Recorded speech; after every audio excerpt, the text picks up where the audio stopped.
Magandang hapon, narito na mga balita sa inyong PRTV News Break. Tiniyak ni Pangulong Ferdinand R. Marcos Jr. na patuloy na poproteksyonan ng kanyang administrasyon ang mga modernong bayani ng bansa. At ito ang ating mga overseas Filipino worker. Sa detalye mula kay Christian Boscones. Christian. Yes, Maan, pinangunahan ni Pangulong Ferdinand R. Marcos Jr. ang pagbibigay parangal sa lahat ng mga natatanging Overseas Filipino Workers o OFWs sa ginanap na Bagong Bayani Awards 2025. Layunin ng Bagong Bayani Awards na bigyang pagkilala ang mga OFW na malaki ang naiambag sa pagunlad ng bansa at sa pagpapakita ng mabuting pagkatao ng mga Pilipino sa ibang bansa. Sa kanyang talumpati, binigyang diin ni Pangulong Marcos na ipinapakita ng mga OFWs ang tunay na pagka-Pilipino na nagdadala ng karangalan sa Pilipinas. Bilang pasasalamat sa mga kababayan o sa mga kababayan na nagtatrabaho sa abroad, sinabi ng Pangulo na tuloy-tuloy ang hakbang ng pamahalaan para madagdagan ang mga benepisyo at masiguro ang kapakanan ng mga OFWs. Nakatanggap ng parangal ang 27 OFWs sa ilang kategorya ng parangal, kabilang dito ang Outstanding Employee Award, Community and Social Service Award, Culture and the Arts Award, Captain Gregorio S. Oca Achievement Award at Blas F. Ople Award para sa natatanging Bagong Bayani. Ngayong taon, may mga bagong kategorya ding ipinakilala tulad ng Heroic Act Award, Successful Reintegration Award at Susan Toots V. Ople Award.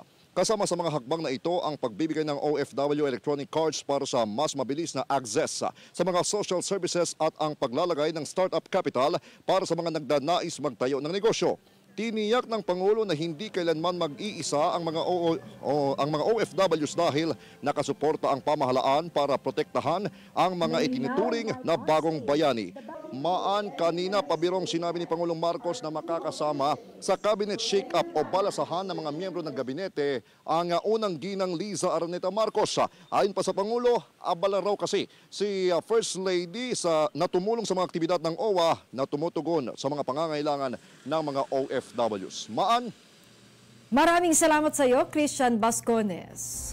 Nilinaw ng Health Department na walang banta sa kalusugan ng tao ang African Swine Fever o yung ASF. Ayon sa DOH, 35 days bago magpasko, nananatiling sarado ang mga tindahan sa Laloma, Quezon City. Matapos magpositibo ang mga baboy na ibinebenta dito sa ASF. Pero paalala ng DOH, hindi nakukuha ng tao ang ASF. Kaya't ligtas pa rin kumain ng karneng baboy.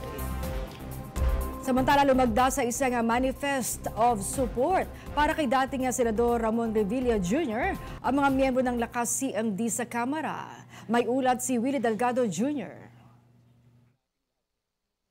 Sa gitna ng mainit na usapin sa flood control project, nanindigan ng ruling party Lakas CMD para sa patas at makatarungang proseso ng investigasyon. Kasabay nito ang paghahayag ng buong suporta kay dating Senator Bong Revilla Jr., ang chairman ng Lakas CMD, na pirmado ng mga pangunahing opisyal ng partido mula Luzon, Visayas at Mindanao. Ayon sa partido, mahalaga ang due process sa bawat individual, opisyal man ng gobyerno o pribadong mamamayan, na kapwa may karapatan sa makatarungan at walang kinikilingang proseso, na gaya ng itinuturo sa kanila ni dating House Speaker Martin Romualdez. Si Revilla Anila ay matagal na nagpapakita ng paggalang sa mga institusyon ng bansa at handang makipagtulungan sa anumang patas at walang kinikilangang investigasyon. Naniniwala ang Lakas CMD na ang pagbusisi base sa ebidensya at hindi sa haka-haka ang magdadala sa tunay na linaw at katotohanan. Umapila din ang partido laban sa maagang paghusga at mga kwentong humahalili sa legal na proseso. At habang hindi pa natatapos ang investigasyon, nananatili ang buong tiwala, kumpiyansa at suporta ng Lakas CMD kay Chairman Revilla. Ang deklarasyon ng suporta ay nilagda ng mga kilalang leader at mga kongresistang sina J.J. Suarez, Joboy Aquino, Representative Jolo Revilla, dating Speaker Martin Romualdez at Representative Zia Alonto Adyong, kasama ang iba pang kinatawan ng Lakas CMD mula sa buong bansa. Sa huli, nanawagan ng Lakas CMD na manaig ang katarungan, patas na proseso at ang tunay na diwa ng demokrasya, hindi haka-haka, impresyon o pamumulitika. Ako si Willie Delgado Jr. ng PRTV News,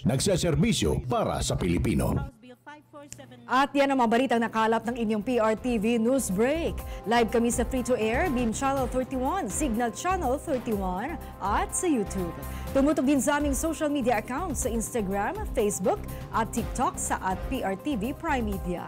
Abangan ang mas komprehensibong balitaan sa Arangkada Balita mamayang alas 5:30 ng hapon. Ako po si Maan Macapagal. Magandang hapon.